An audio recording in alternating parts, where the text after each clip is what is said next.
Takže ale já vás při tom videa a než se ukážeme na takovýhle hezký banán. Je úplně lehonský.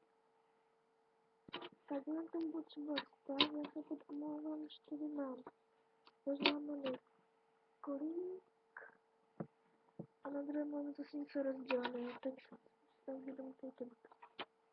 Budeme na této hlavní paru potřebovat 6 gumiček, nebo 8 gumiček a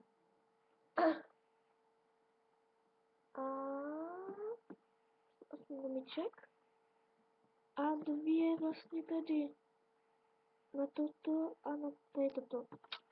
Tak můžeme to pustit. To je úplně jiné, jak to nastavíme.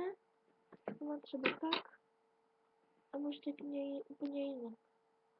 Tak vezmeme si jednu tam tu černou nebo hnědou gumičku, kterou máme.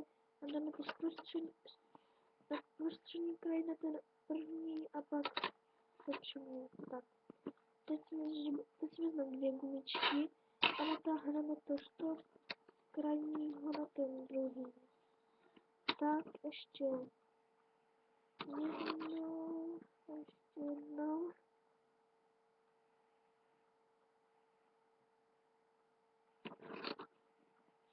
Čtyři, jako mám vyšlo. Tak teď si poslední tam tu gumičku. Dáme ji sem. A 3krát omotáme. 1, 2, 3. Vezmeme si háček a můžeme se do toho pustit. Odsuneme trojgumičku, nabereme ty 2 gumičky, zahákneme dopředu. Tak to půjde úplně normálně.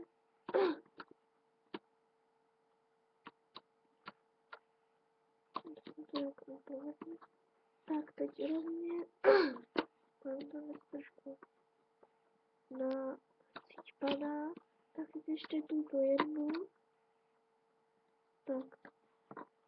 Tak máme udělané. Tak tady jak máme ty 2 gumičky, tak si postupně vezmeme a vyhákneme. Tady zbylo nám tam ještě ten toušť taky vezmeme a zatáhneme. Tak teď si to můžeme normálně sundat. Teď se nám to asi pokrčí, to vůbec není, to vůbec není špatný, to tak má být. Tak.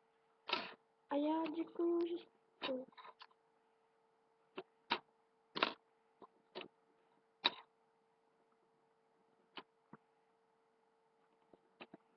Tak, teď to budu dám. A já děkuji, že jste se dívali na mé video a vidíme se v příštím videu a ahoj.